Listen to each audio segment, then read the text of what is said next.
Hey, what's up, champions? Welcome to Growth Mode. I'm your host, Donnie Bovine, the CEO and founder of Success Champions. Man, if you guys haven't checked out the badassbusinesssummit.com, please run over there and check it out. We are going to do a live event, Arlington, Texas, September 23rd through the 25th. Kevin and I will be doing the Growth Mode show live and in person. We'll have 17 badass speakers lined up talking everything about how do you be badass in business, from YouTube to mindset to sales to a whole bunch of just awesome things coming together for 3 days of absolute badassery. Hanging out with me, as always, my buddy Kevin Snow, the sales and automation tactician and genius. Kevin, what the hell are we talking about today? So, back when we used to have like in-person sales calls before the internet, and you'd walk into someone's office and you'd look at all their pictures on the wall, and you would use that as your trigger. It's like, I'm going to talk about fishing. Well, today we're going to talk about how to do that better. Nice.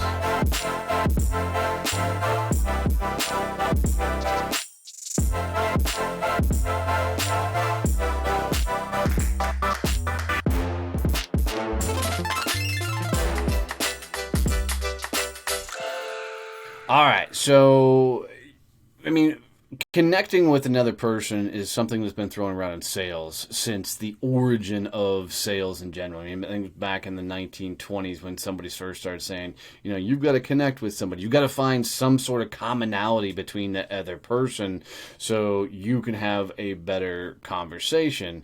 And I think a lot of people don't put in the work to actually be able to find that connection. So a couple of things I'm going to walk you through is some quick hacks that will allow you to find connection if you were a lazy bastard and didn't do any pregame prior to the actual sales call or get to know you call. But before you get into a conversation, there's some things you should absolutely go do, especially if it's a sales call, kind of that step one, before you jump in that sales call. You should go check people. Go look at their LinkedIn profiles, go look at their social profiles, go look at their world and find things about them that you can use to find that commonality and common ground. Kevin and I, we joke about, the veteran status for us and how we use that quite often in conversations. But there's a lot of ways to really connect with other people. What are your thoughts, Kevin? As a high C, I tend to really suck at this, just because it falls into chit chat thing for me. So it's for me. I think it's really understanding. Hey, so if you listen to the last episode, what he's saying is it really upsets his fruit basket to actually do small talk. Go listen to the last episode. You'll understand where the hell that come from. I feel uncomfortable you talking about my fruit basket at all. But I think for me, it's having a couple key questions that I can ask that just start a conversation. And for me, one of them that works really good into my sales process and is business oriented, so I feel fine doing it, but also gives some really cool insight, is I always ask them, so how did you get started in this business? How did, I ask for their backstory, because that's going to give me a bunch of other cool things I can ask about. Sometimes the family comes into it, especially if they own the company. There'll usually be some references to the family. So that opens up a bunch of doors. So I don't have to be that douche canoe sales guy. It's like, oh, so it looks like you went to the Boundary Waters. Every time we say douche canoe, that's the number one comment on our YouTube channel and everything else, is everybody laughs at the phrase douche canoe. So we're going to have to use it more often. Maybe that's why our buddy Landon uses it all the time. Right. So, but, and you have a great story about, I think it was one of your clients where people kept coming in and asking him about the pictures on his wall and his family. And he's like, well, no, those are the pictures that came with the frame. Yeah. And he did it just, literally to screw with the salespeople. So, I just think there's a better way to do it for people that want to actually have that type of conversation. Yeah, very much so. What I find that people struggle so much with naturally connecting. I hear it from older people. Maybe, they've become a widow or they're later in life. They're like, I just can't make friends. People don't make friends when they're older in life. And it's not that people can't make friends. It's people don't know how to go out and be selective. They don't know how to go out and bring people into their world because it's not something we're all taught. You're not taught how to meet other people and actually go have conversations. So part of the idea behind all this is understanding that part of your sales process is to legitimately connect with the other person. So it's something you have to practice. It's something you have to proactively do. So if you're very, very kind of meticulous and scientific and very calculated in nature, like Kevin is, you have to put questions and steps and things in place that allow you to fake it until the conversation naturally flows. So when he's asking questions like, how did you get into this, which is a brilliant question, because people love talking about themselves. My question is always tell me your story, because that gets that flow going. And I'm going to keep saying that phrase over and over again until you motherfuckers start using it, because you're going to be blown away when you start asking that question, or even Kevin's question, how much information they will give you. Because look, guys, when you sit across from those prospects, they're nervous as fuck too. They're worried that they're going to be sold shit that they don't need. They're going to be worried that it's going to be overpriced. They have a whole bunch of their own personal head trash going on. So it's our job to make everybody okay, everybody comfortable in that sales conversation. So you can have some real fucking dialogue and not have this stoic, I'm a sales guy, you're a prospect, you gotta buy my shit. It's about breaking through and having, an adult conversation. Yeah, and I think part of it is understanding and doing a little bit of research to understand where the interests are for that other person.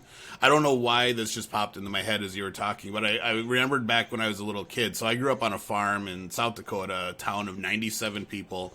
In the summer, you didn't see your friends during the week. You saw them on Sundays at church. And so that was when you got to hang out. We didn't have cell phones. We weren't texting. There wasn't instant messenger, all that crap. But in the summer on TV, you have all the little mini-series. Episode 1 would be this week. Episode 2 would be next week. And I remember as kids, we'd get together and it's like, all right, did you watch this episode? And that was our connection, was that because we all understood, hey, we're all watching this one show, and then we would talk about it. And you didn't want to be the kid that missed it, because now you couldn't join the conversation. Yeah. Exactly. You wouldn't know what's going on. You'd be like, what? Lizard people? What? Wait, what show were you watching that had lizard people? V? Oh, V. Dude, with the thing in the sand? No, it wasn't the thing in the sand. It was like the lizard people with the fake skin that you found out they were lizard people when they ate the mouse the first time on air. Yeah. And so, 8, 9, 10-year-old boys, of course we were watching a science fiction show about lizard people. But it was, we all understood what the topic of conversation was. Kevin, your age is showing. Hey, that's all right. I'm like wine, I get better with age.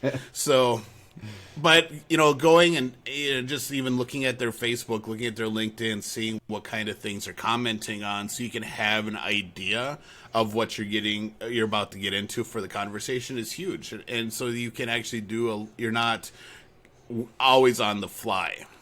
And you can still do some of the old school stuff. I mean, especially if you're doing Zoom calls. I mean, you can look around at their screen, and a lot of times people are in their homes or in their office.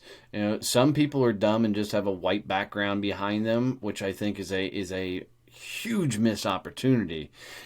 Christ, if you get on a Zoom call with me and you don't comment on my background, I'm going to be a little bit disappointed, because I've put a lot of fucking effort into putting all this shit up here. So if you're listening to us on Apple or Google or Spotify or another podcast service, you need to go check out our YouTube channel so you can actually see Donnie's background and all the conversation starters he's meticulously identified and placed so that people get like, oh, what's this and what's that? Yeah, for sure. It's literally why he did it. you know, and I want to help people break the ice. I want people, help people have conversations with me. I'm not good at small talk and chit chat, but I have figured out the tricks with. I've gotten really fucking good at questions, and I'm naturally curious about a person.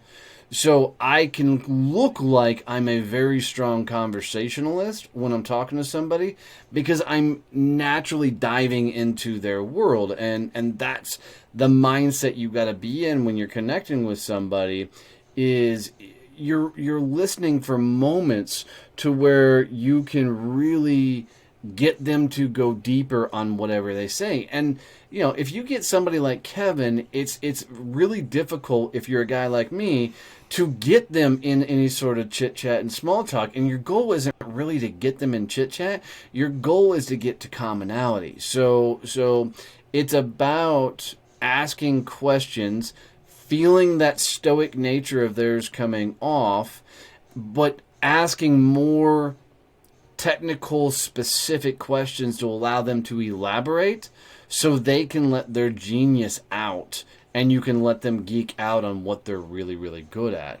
And that's just a talent that I've learned over the years is allow them to show you how smart they are, allow them to elaborate into what their badass skill sets are. Yeah, the questions are key. You need to understand how to ask questions and how to use them to weave the conversation. High C, introverted type person that I am, I can be at a networking event and people won't be able to tell because I know how to do the questioning, and it's a skill I had to learn over time so that I wasn't the guy sitting Don't let him on fool the wall. you. He's still a high C. You can know. He's just really introverted for his nature, but you'll get to a point where he's like, okay, his high C is showing. Yeah, oh, yeah, totally. But, at a networking event where I am bouncing between conversations and asking people questions and getting that basic information, people tend to be surprised when they find out that I am an introvert. But it's because I've learned how to do the questioning, and I've gotten to the point where I'm not scared to interject into a conversation and ask that question that's going to keep it going. Yeah, for sure. So I think that the bottom line for all this, guys, is get naturally inquisitive, dive into people's world, ask badass questions, and learn to figure out what really excites people and truthfully what turns them on, what makes them excited to be a part of this damn world. And as always, if you guys got any value out of this episode, please share it with a friend. Tell somebody else how to subscribe. That means everything to us.